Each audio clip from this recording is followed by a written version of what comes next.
Bonsoir mesdames et messieurs, chers téléspectateurs d'Africab Télévision, la chaîne du continent. Et merci encore une fois pour votre fidélité à notre rendez-vous du vendredi soir pour À votre avis. Qui parle de sexualité aux jeunes Africains? Comment leur parle-t-on de sexualité? Quelles sont les conséquences de cette recherche d'informations sur leur sexualité? Voilà les questions que je vous invite à débattre ce soir, mesdames et messieurs. Et pour cela, et exceptionnellement, au lieu de 2 invités, nous en avons 3 sur le plateau. Docteur Amadou Abdoulaye Diko, psychologue. Robert Adama Dissa, sociologue. Et mademoiselle Kemé Dante, qui est étudiante et membre de l'association Femmes, Leadership et Développement Durable. Vous nous direz ce que cela veut dire tout à l'heure. Je vous invite donc à suivre le micro-trottoir d'À votre avis pour voir ce que les jeunes Africains pensent de notre question de ce soir.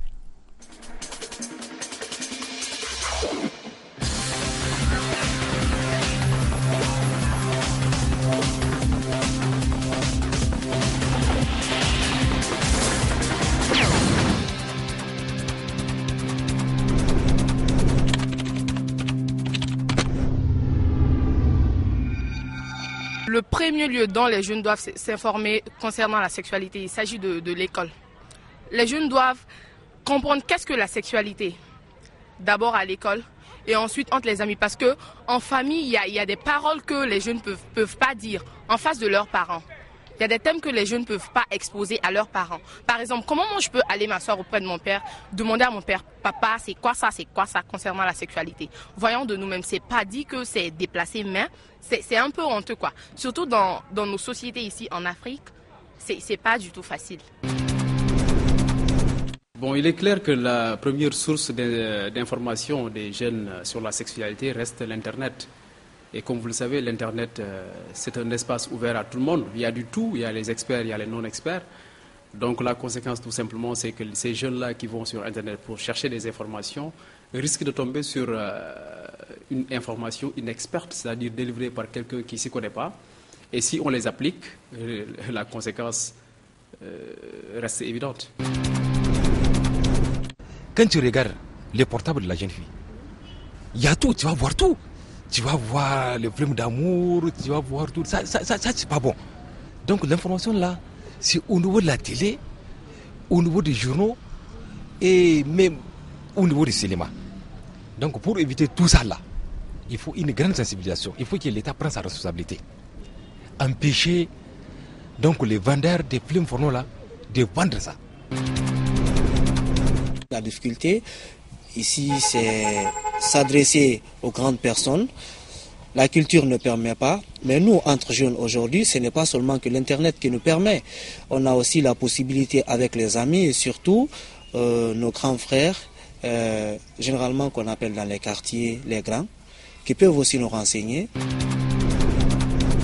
Selon mon avis, je pense que la question sexuelle, ça doit être donné au sein de la famille ainsi qu'à l'école. Très généralement, et on s'informe entre des amis, or que ça c'est normal, mais c'est la maman qui doit donner des informations quand ça concerne une jeune fille. Mais si c'est un garçon, c'est le papa qui doit donner des informations. Selon mon avis, c'est ça, mon point de vue aussi.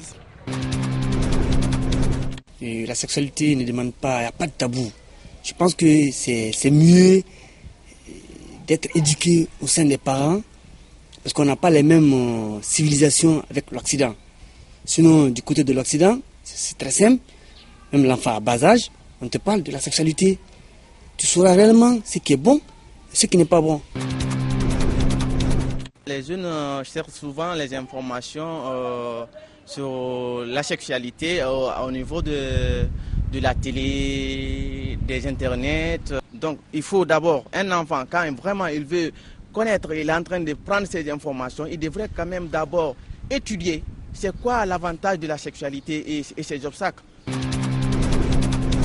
Les gens, au lieu d'aller étudier, ils profitent même pour parler de la sexualité à travers les internets, à travers le phone qu'ils ont. Maintenant, ils font même des messages pour la sexualité. Et à travers la télévision, il fait même des cassettes de porno et des cassettes porno. Maintenant, au lieu de travailler, il profite maintenant pour... C'est ça même qui a amené une baisse de niveau. Les mamans nous parlent souvent de faire gaffe à propos de la sexualité, les conséquences et les avantages surtout.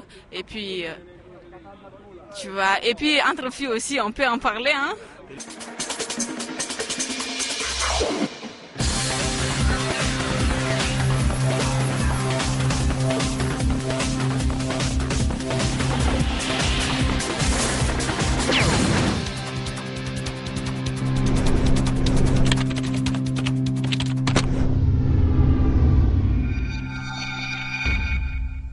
Voilà. Alors, docteur Diko, une première réaction à ce micro-trottoir, dans votre avis?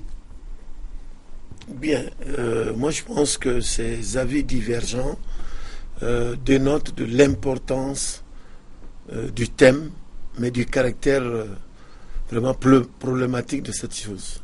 C'est que c'est très difficile, dans le contexte africain, tous les jeunes l'ont dit, de pouvoir véritablement aller à la quête de l'information et pouvoir s'imprégner de vraies informations pour sa propre formation et sa propre sexualité. C'est vraiment difficile, mais c'est un mal nécessaire. Je dis ça. Oui. En fait, moi, j'ai déjà vu une première constance au niveau des différents points de vue.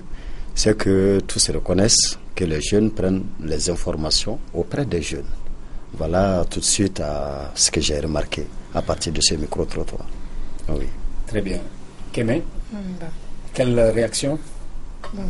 La réaction a été que nous, les jeunes, on s'informe entre nous et non pas avec les parents, souvent. Parce que c'est très difficile d'avoir quelqu'un à côté à qui tu peux demander. Mais souvent, entre nous, on se communique et on se comprend aussi souvent. Mais ce n'est pas dit que tout ce qu'on s'est dit là, que souvent, c'est du vrai. Alors, docteur, voilà une jeune qui nous dit, bon, nous on se parle entre nous. Oui. Voilà comment nous faisons. Alors, quel est le niveau de fiabilité de ce type de communication? Bien. La sexualité, c'est l'expérience. Il faut atteindre un certain nombre de critères, un âge même, pour pouvoir entrer dans ce phénomène de sexualité. La sexualité, c'est une fonction.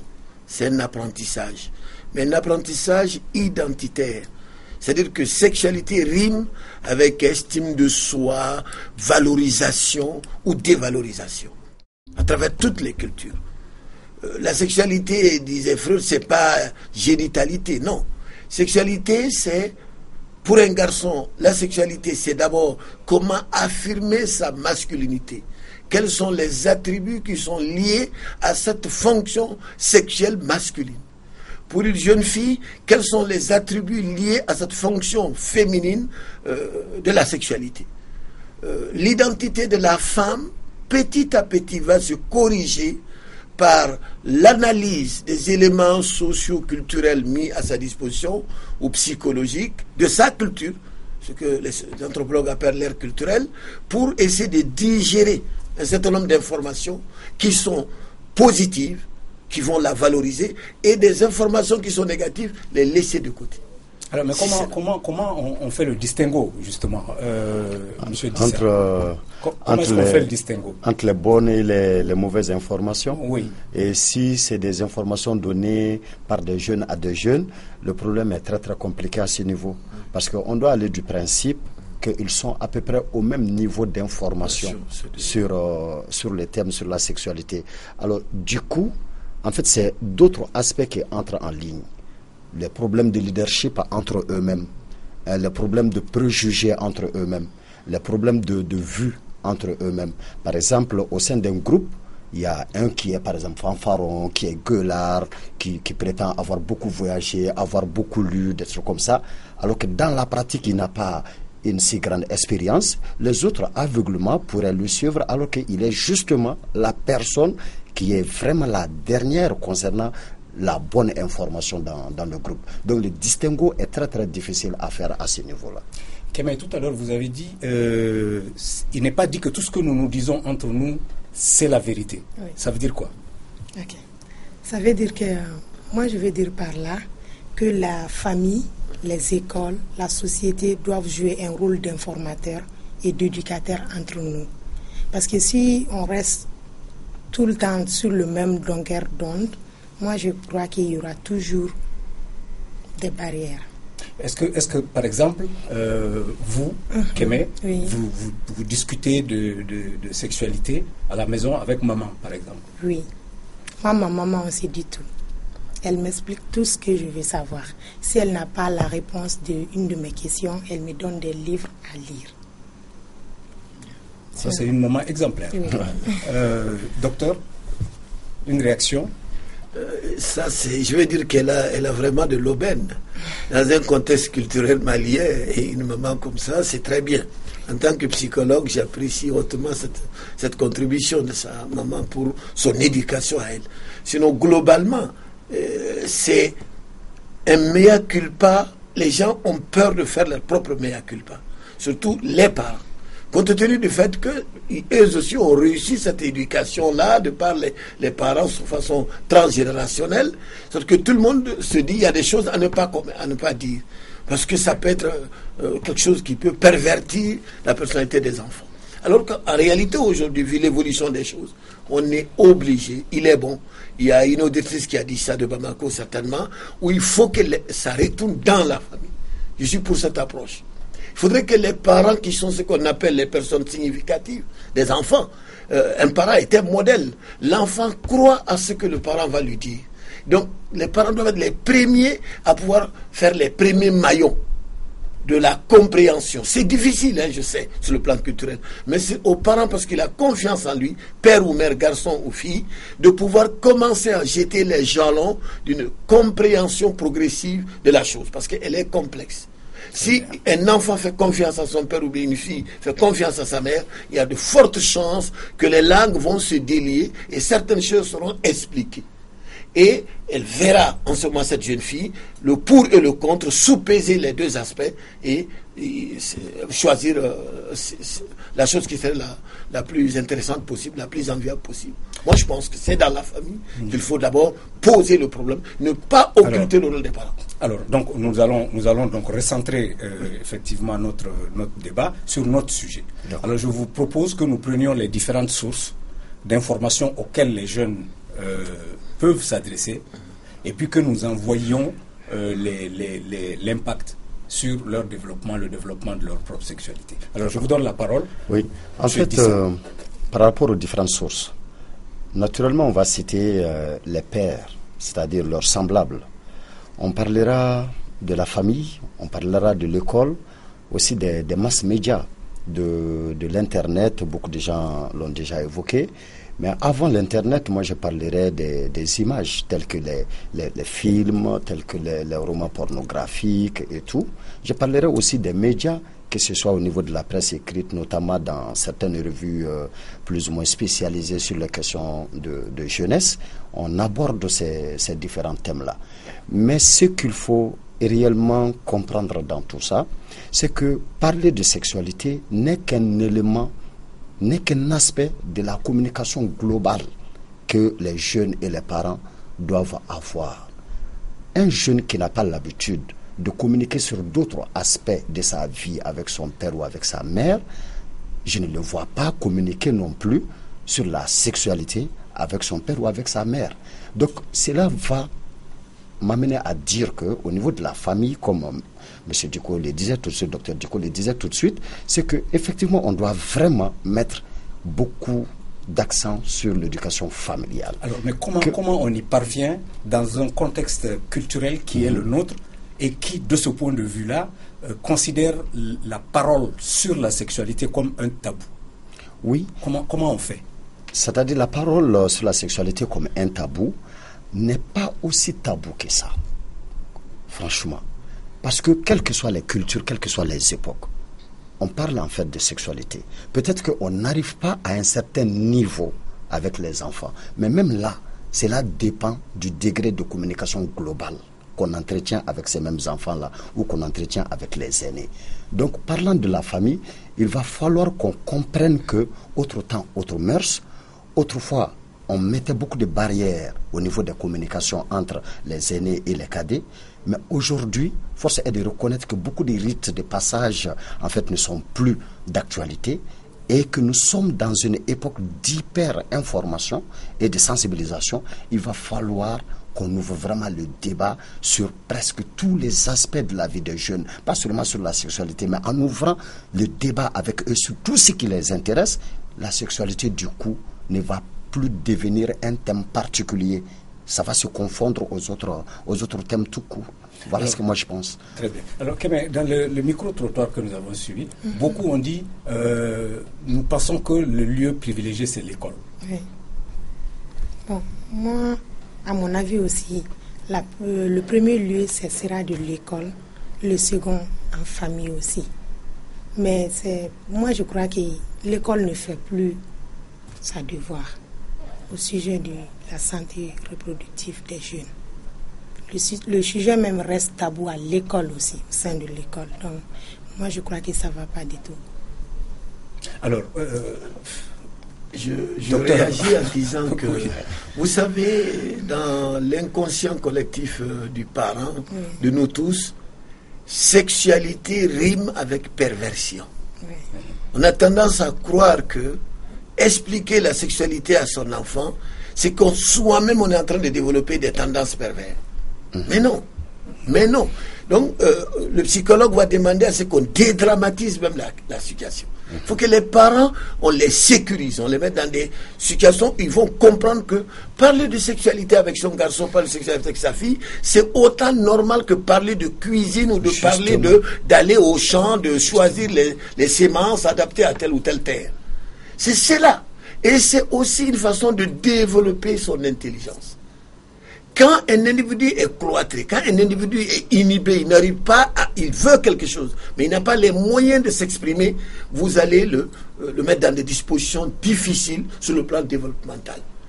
Les enfants, les ados ont besoin de se sentir valorisés par les images que les parents, que la société mettent à leur niveau, ce qu'on leur montre. Donc, il faut que les parents acceptent de dire que c'est un développement majeur que de s'occuper de la sexualité de son garçon ou de sa fille et de les permettre de ne pas tomber dans des situations qu'on va développer après, peut-être les pervers sexuels que nous connaissons, toute la panoplie.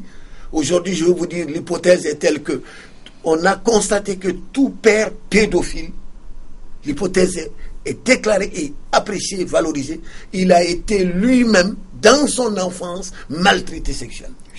Vous vous rendez compte? Oui. Tout à fait. Alors, moi, je vais vous demander, avant de continuer, je voudrais que nous allions à Dakar. Nous allons prendre en duplex M. Baba Fall. Baba Fall est un sexologue qui exerce à Dakar. Bonsoir, M. Baba Fall. Bonjour Mariko et merci d'avoir donné l'opportunité de répondre à vos questions. Alors, ma première question, c'est, je voudrais que vous nous disiez quelles sont les différentes sources d'informations auxquelles s'adressent les jeunes en matière de sexualité. On peut noter, elles sont multiples, on peut noter 12 à 10 réponses par rapport à votre question. C'est-à-dire, donc, c'est la pauvreté qui est un facteur qui est une source réelle. Il y a les films pornographiques, il y a l'Internet, il y a l'enfant et l'éducation sur la santé sexuelle. Il y a la vente de certains produits qui affectent directement les enfants aussi. Il y a les amis, il y a les parents. Donc c'est tout ça des facteurs, des sources mais diffèrent dans leur compréhension et dans les personnes atteintes. En fait, parce que quand on parle de la pauvreté, vous vous rendez compte qu'en Afrique, quand même, les gens sont pauvres. Et la plupart des familles vivent avec leurs enfants dans une même chambre, ce qui fait que les enfants ont tendance à tout de suite connaître comment ça se passe réellement. En dehors de ça, on peut noter les films pornographiques qui sont là, qui ont des effets très néfastes. Parce qu'en fait, vous savez avec moi que tout ce qui se dit ou ce qu'on voit en images dans les films pornographiques ne sont pas vraiment réels. Donc, en dehors de ça, il y a, comme je vous ai dit, il y a l'école, il y a les amis, il y a les parents. Donc tout ça, c'est des facteurs, des sources de d'information sur la santé de la sexualité des enfants. Oui, alors, Monsieur Fall, quelles sont les conséquences ou quelles pourraient être les conséquences de la consultation de ces différentes sources que vous venez d'évoquer? Les conséquences aussi sont nombreuses en fait, parce que vous en convenez avec moi qu'il y a la délinquance, il y a certains délits sexuels qui dû à ça, il y a le vouloir d'aller au-delà tout le temps. Pourquoi? Parce que vous en convenez avec moi que, comme je vous ai dit au tout départ, que tout ce qui se dit ou ce qui se convoit dans les films pornographiques ne sont pas vraiment réels. Donc les enfants ont tendance à essayer d'avoir des trucs beaucoup plus gros, je ne sais pas exactement, ou bien à se doper. Donc il y a l'échec, il y a la débauche des enfants en réalité. Alors ma dernière question, Monsieur Fall, c'est comment faire? Comment faire pour mettre à la disposition des jeunes Africains des informations aussi utiles que fiables? Les informations nécessaires, donc il faut revenir à la première réponse, c'est-à-dire que soit par revoir les films qui sont diffusés dans les films, dans les télévisions, et réellement, c'est même nécessaire d'instaurer un système d'éducation dans les écoles, pour qu'à partir de ce moment, les enfants puissent quand même avoir une notion avant d'y aller aveuglément. Merci Monsieur Fall et très bonne soirée à Dakar.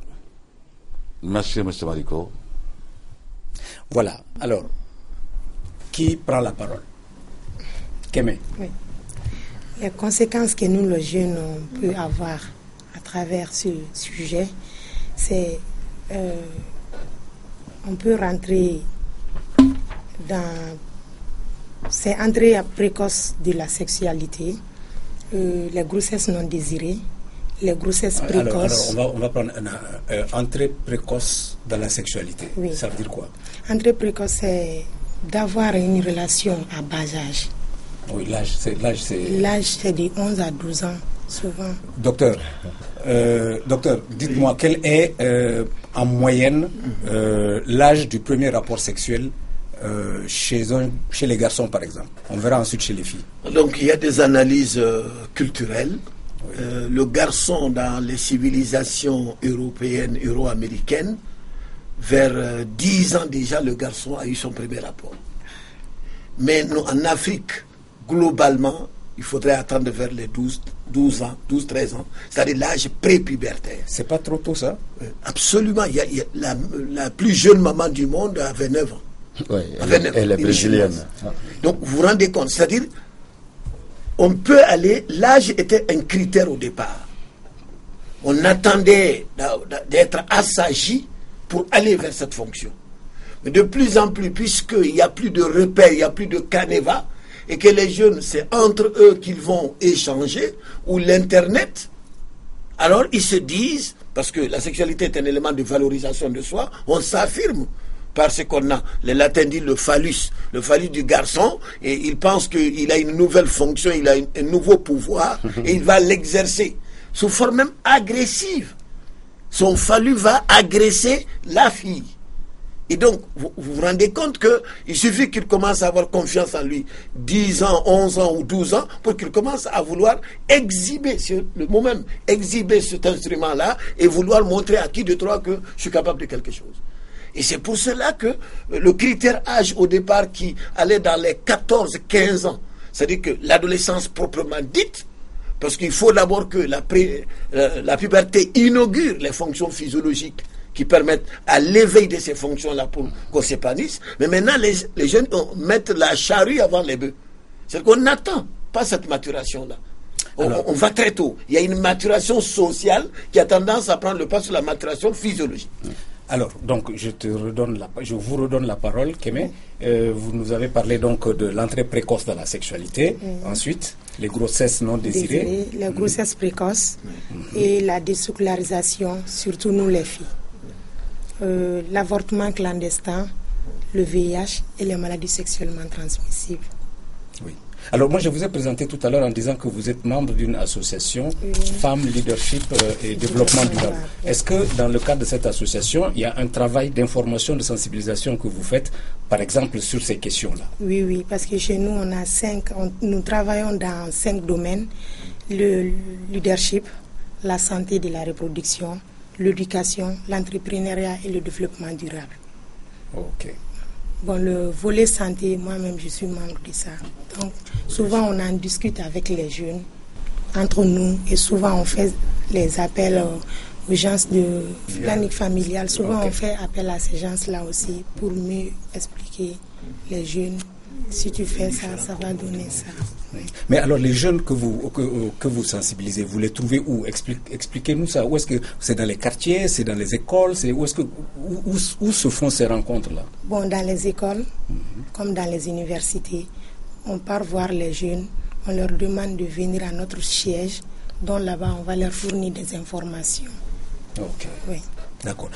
Monsieur Dissa, alors, les conséquences de cette quête d'information qui n'est pas souvent structurée ni correctement organisée. Quelles peuvent être les conséquences? Oui, mais je voulais rapidement dire quelque chose, par exemple, concernant les sources. Parce que moi, je crois qu'on est en train d'accorder trop de place à l'école dans cette affaire qu'elle n'a pas en réalité. Mais qu'elle devrait peut-être avoir. Oui, qu'elle devrait avoir. Oui. Par exemple, au niveau de l'école, il y a, par exemple, des cours sur la reproduction en biologie, par exemple. Ça se fait en terminale le plus souvent, quand les jeunes là ont 17 ans, 18 ans, 19 ans. Mais là, ça parle de la reproduction, mais ça ne parle pas tellement de la sexualité en tant que telle.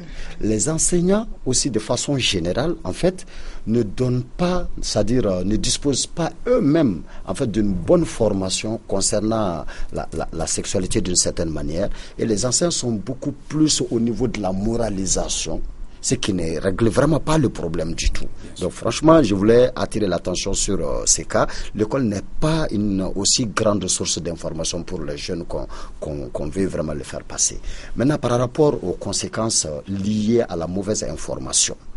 Alors, la mauvaise information, c'est comme le système de freinage dans un moteur.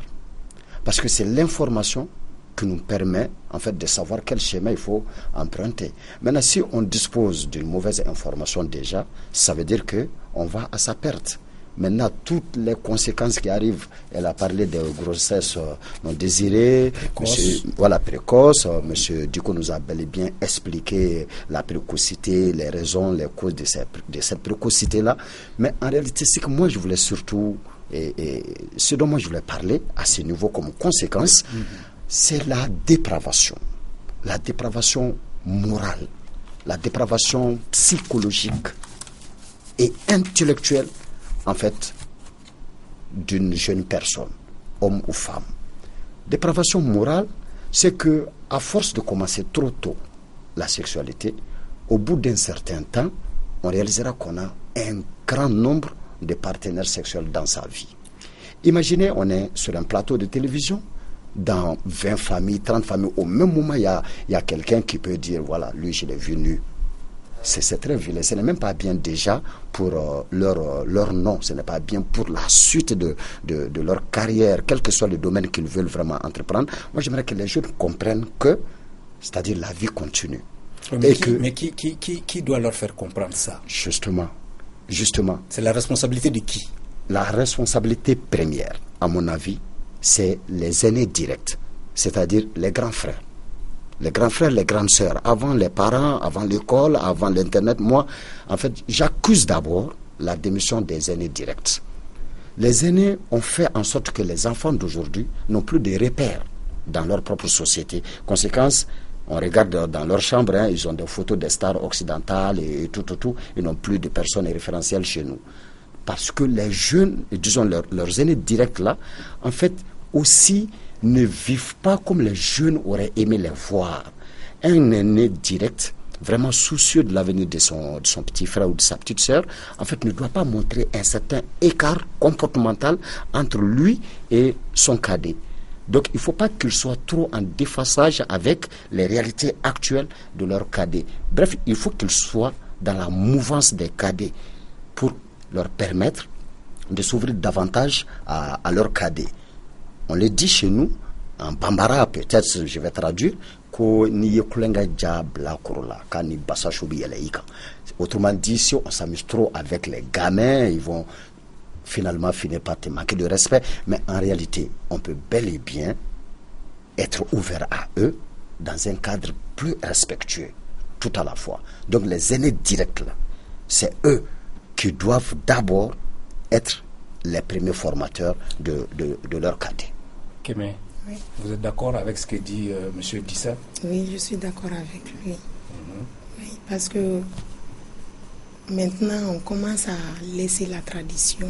Sinon, avant, c'était les grands-mères qui nous faisaient éduquer la nuit en disant, si tu commences le moment de la puberté, elle va t'expliquer, ton corps est en train de subir une transformation, c'est légal, si ça se fait, ça va donner ça, ça va donner ça. Mais nous, les jeunes même, on n'a plus du temps. On ne s'approche plus à nos grands-mères, ni à des mamans. Et les mamans aussi n'ont pas trop du temps pour nous maintenant. Donc finalement, on ne sait plus où aller. Donc, c'est ça mon dernier mot. Ok. Alors, ça nous ramène encore à la responsabilité familiale. Oui, c'est incontournable. Oui, incontournable. C'est incontournable parce que la sexualité, c'est une thématique identitaire. Quand la sexualité est bien abordée, bien expliquée, et qu'on l'internalise, c'est-à-dire on digère les éléments qui vous permettent de maîtriser cette sexualité, il y a de fortes chances que cet individu va se structurer dans le fonctionnement de sa personnalité. Parce que ce sont des modèles porteurs. On a besoin de modèles porteurs en matière de sexualité. Comme il l'a si bien dit ça, c'est que il faudrait bien qu'il y ait des garde-fous, un modèle sur le plan comportemental, sur le plan des images, sur le plan vestimentaire. Parce que n'oubliez pas que l'habit, la façon de s'habiller même peut être extravagante.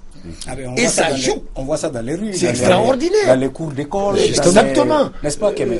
On le dit religieusement que Dieu nous garde de la tentation. La tentation, c'est quoi? C'est quand on est mal habillé.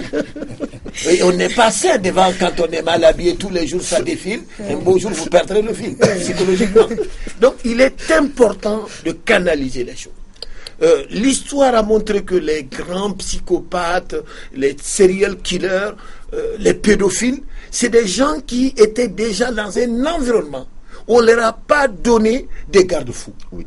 On leur a laissé libre, donné libre cours à leurs instincts. Et finalement, ils vont internaliser cela et croire que c'est cela le mode de vie normal, adéquat qu'il faut adopter. C'est vrai. Et celui qui va se mettre devant eux dans l'exercice de cette situation-là, eh bien, vous passez à la casserole. Le tueur en série ne permet pas que le modèle qu'il a véhiculé, qui est un modèle négatif, et que lui se glorifie de cela, alors que le policier ou le gendarme puisse l'empêcher de le faire. C'est ça les passages à l'acte. Alors, elle disait tout à l'heure, parmi les conséquences, parce que je voudrais qu'on reste un peu là-dessus, sur les conséquences, elle parlait des maladies sexuellement transmissibles, qui ne sont pas simplement que le VIH-Sida. Absolument. Alors, je voudrais qu'on reste un peu sur ça pour voir quel est l'impact sur la santé des jeunes et puis la santé de la société. Puisque je suppose que les problématiques de la jeunesse, de ce point de vue-là, sont les problématiques de la société. Absolument. Voilà. Alors, donc, monsieur Dissa. Oui. En fait, effectivement, quand la jeunesse est malade, c'est la société tout entière qui est malade. Parce que votre question m'amène à me poser une autre question. C'est vrai, avec qui les jeunes africains parlent de sexualité, mais posons-nous aussi une autre question presque parallèle. Avec qui ils font la sexualité? Par exemple, avec qui les jeunes filles font la sexualité? Rarement, elles font la sexualité avec un partenaire de même âge. Le plus souvent, elles font la sexualité avec des partenaires plus âgés, c'est-à-dire des hommes beaucoup plus âgés qu'elles. Alors, du coup, si on ne fait pas attention à la santé physique, mentale, donc sociale, finalement, de ces jeunes-là, c'est la société tout entière qui va en pâtir. Et la première conséquence que moi je vois de ça, c'est cette infidélité généralisée dans nos sociétés aujourd'hui. Vous pensez que l'infidélité est généralisée? Carrément. C'est vrai? Oui. Kémé? Carrément. Oui.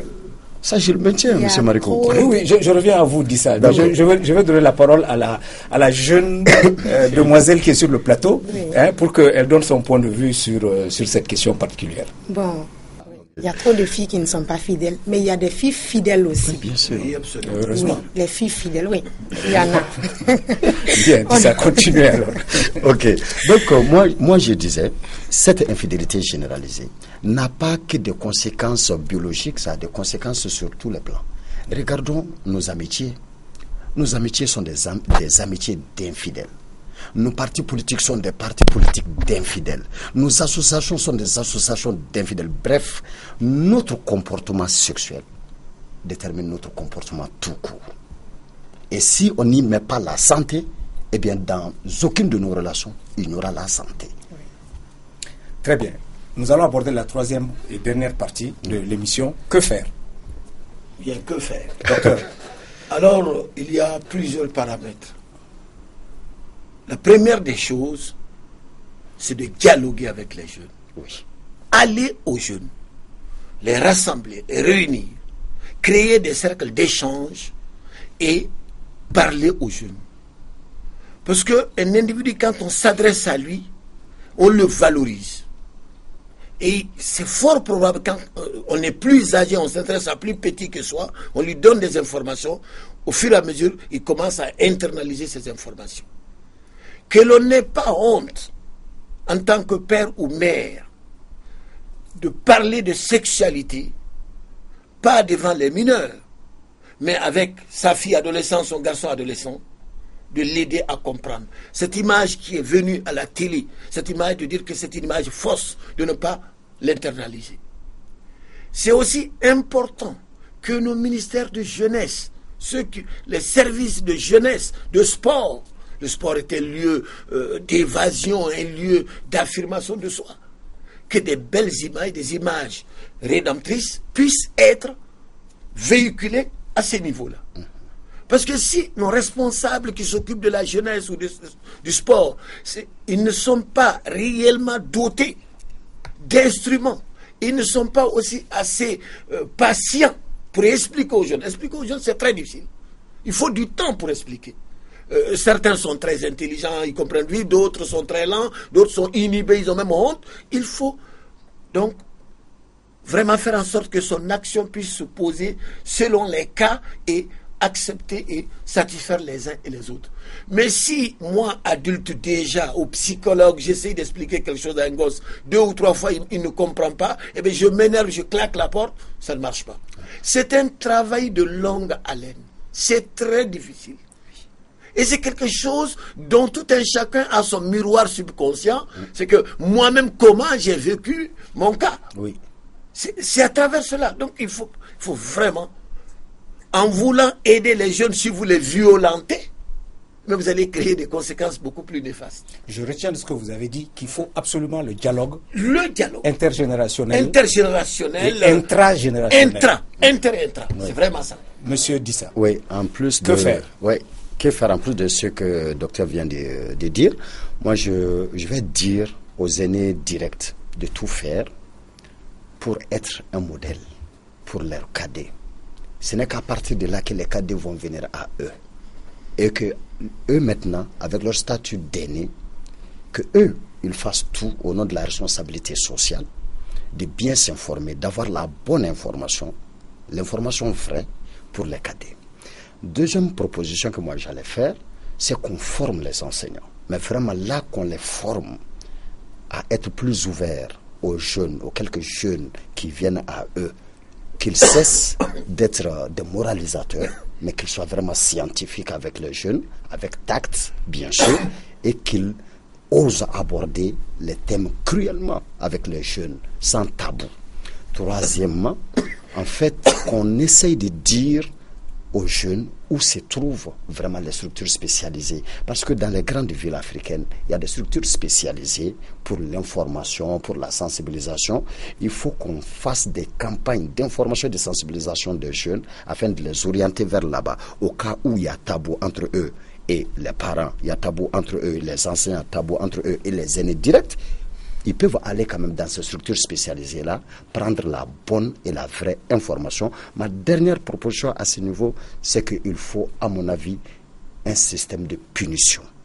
C'est-à-dire? Voilà, j'ai posé la question à un moment donné, les jeunes africains font la sexualité avec qui? moi je trouve qu'il y a beaucoup de pédophilie en Afrique.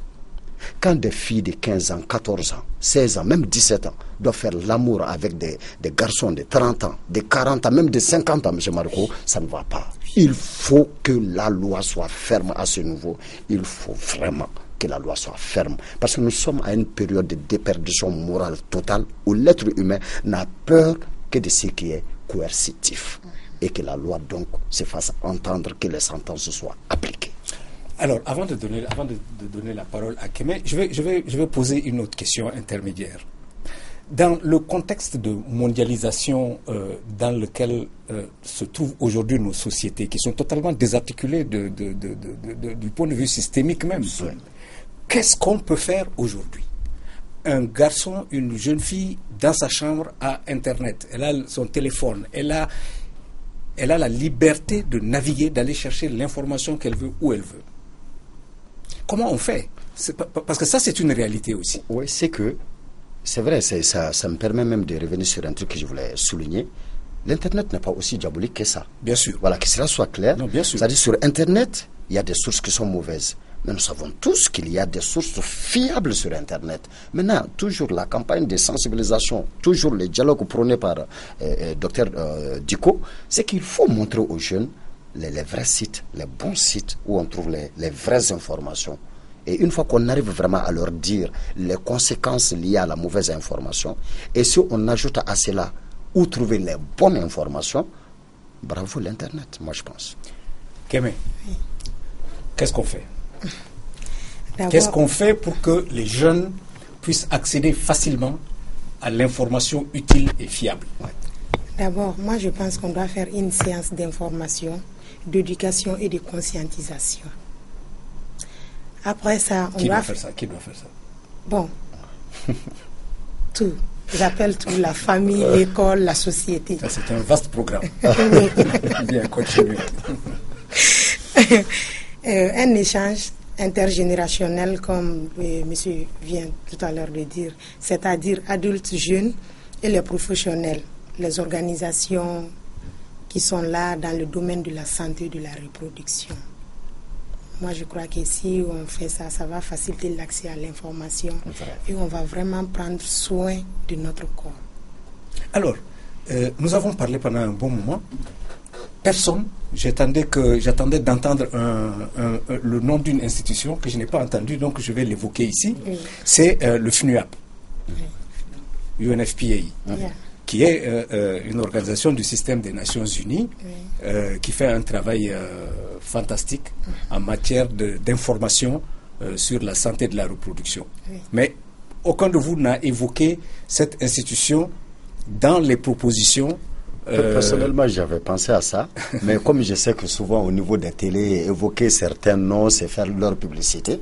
Sinon, au moment où je parlais des structures spécialisées, je faisais allusion par exemple au FNIAP, à l'ASDAP, au projet jeune. Il y a beaucoup de gens qui ignorent l'existence des institutions, donc il faut le dire, parce qu'une émission comme celle-là participe aussi de l'information. Voilà, c'est à cause de la censure que je ne l'ai pas cité. Il n'y a pas de censure ici. Ah, ok. Sinon, j'allais évoquer, il y a FNIAP, ASDAP, le projet jeune. Voilà. Docteur, vous vouliez parler? Que faire?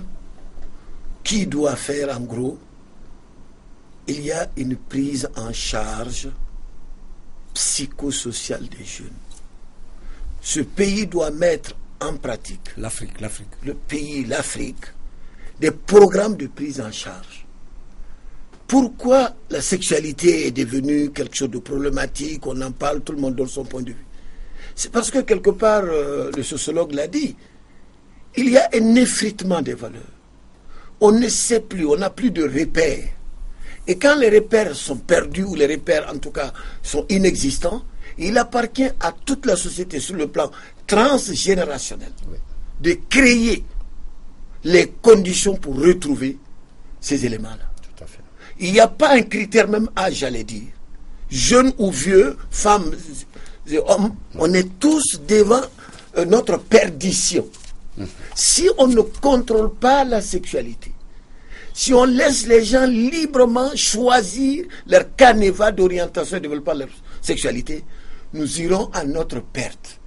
Nous allons, le monsieur de Dakar l'a dit tout de suite, Qu'est-ce qui nous amène à ça? Il faut combattre, par exemple, le désœuvrement des jeunes. L'oisiveté, le manque d'emploi. Quand on est pauvre, quand on n'a rien à faire, on a tendance à cogiter des situations négatives et y aller. Mais imaginez un jeune qui a du travail, qui est dans des dispositions, et tout le temps il a à travailler. Et il n'a pas le temps de penser à aller naviguer sur Internet pour rencontrer du n'importe quoi. Donc la première chose, c'est d'abord de donner du travail aux jeunes. Oui, de les faire occuper. Oui, ça veut dire que vous nous renvoyez cette fois-ci à la gouvernance de nos pays. Carrément. Absolument. Voilà, donc la sexualité rejoint la gouvernance quelque part. Absolument, parce que la sexualité, c'est une thématique qui est là, qui est grandiose. Mais si vous ne captez pas vos jeunes, vous ne captez pas la jeunesse, eh bien, elle s'engouffre.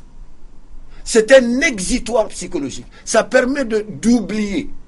C'est une fuite dans l'imaginaire. Puisque je suis incapable d'avoir telle ou telle chose concrètement, je me mets dans cela, c'est comme la toxicomanie, et j'oublie donc pour un moment ma situation. C'est dommage. Oui. C'est surtout ça. Monsieur Dissa. Oui. En fait, moi, j'abonde carrément dans le même sens. Les sociologues trouvent qu'il y a l'action, mais il y a aussi la théorie de l'action. C'est-à-dire que derrière n'importe quel fait social, phénomènes sociaux, en fait, il y a des théories au niveau de l'éducation qui sous-tendent ces faits sociaux-là. Maintenant, dès lors qu'il y a déphasage entre les théories et les faits, eh bien, forcément, il va falloir revoir tous les systèmes. Autrefois, par exemple, en Afrique de façon générale, si nous prenons un rite de passage, par exemple, la circoncision, il y avait circoncision juste quelques moments après le mariage. Il y avait l'excision juste quelques moments après le mariage. Donc, du coup, dans l'imaginaire collectif, il n'y avait pas de sexualité avant ces rites de passage-là. Mais regardons aujourd'hui les choses. Maintenant, on excise à quoi? À une semaine, à 2 semaines, l'enfant ne se rappelle même pas et tout. Donc, du coup, au même moment, on est vraiment envahi par les cultures étrangères. Donc, il y a une panoplie de choix à faire finalement qui n'ont rien à voir avec les théories, en fait, des faits auxquels nous invitons aujourd'hui les jeunes. Donc, il va falloir trouver une bonne éducation entre le message qu'on veut donner aux jeunes et les actes qu'on attend d'eux. Kémé, est-ce que, en tant que jeune et surtout en tant que membre de cette association dont vous venez de nous parler, est-ce que vous retrouvez dans ce que disent docteur et M. Dissa? Je vois que vous les écoutez très attentivement. Est-ce que vous vous retrouvez là-dedans? Oui, je me retrouve là-dedans. Bon, parce que nous, on vise surtout les jeunes de 15 à 35 ans dans notre association pour mieux se comprendre entre nous. Donc, je me retrouve dedans, vraiment. Ok. Et donc vous n'avez pas l'impression que toute cette dépravation, entre guillemets, ces infidélités, entre guillemets, ce laisser-aller sexuel, entre guillemets, tout ça, vous êtes d'accord que c'est comme ça que ça se passe? Oui, un peu, mais au sujet de l'infidélité, là, je pense que... Non, je vais dire d'une manière globale. C'est ça que je veux dire. Oui. D'une manière globale, vous êtes d'accord? Oui, je suis d'accord. Que nous sommes dans une situation problématique du point de vue de la sexualité des jeunes. Oui, c'est ça. Voilà. Mademoiselles, messieurs, nous sommes arrivés à la fin de cette émission. Je voudrais vraiment vous remercier d'avoir contribué à éclairer la lanterne des téléspectateurs d'Africab Télévision sur ce sujet qui est banal, mais en même temps problématique. Parce que c'est un sujet qui touche à tout, qui touche à l'essentiel, qui touche à l'intimité, mais qui touche au social aussi. Voilà.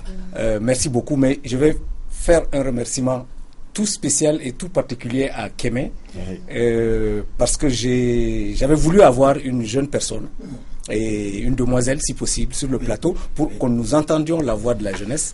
Et merci d'avoir bravé toutes les difficultés que j'imagine vous avez dû rencontrer pour vous retrouver sur ce plateau. Merci beaucoup et en tout cas courage et bon vent pour votre association. Merci beaucoup. Mesdames et messieurs, nous sommes arrivés à la fin de l'émission de ce soir.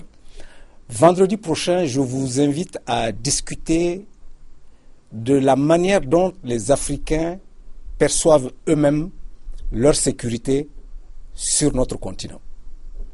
Généralement, lorsqu'on parle de sécurité en Afrique, ce qui se passe, c'est que le discours est souvent un discours exogène. C'est un discours qui sous-tend des intérêts qui ne sont pas toujours des intérêts africains. Alors, ce que je vous invite à faire vendredi prochain, c'est que nous discutions des problématiques de sécurité en Afrique du point de vue de la perception que les Africains en ont.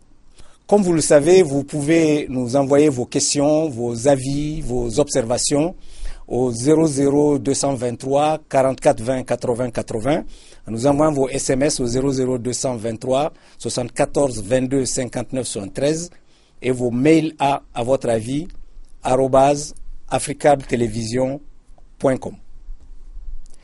Excellente soirée chez vous, continuez à nous faire confiance et à vendredi.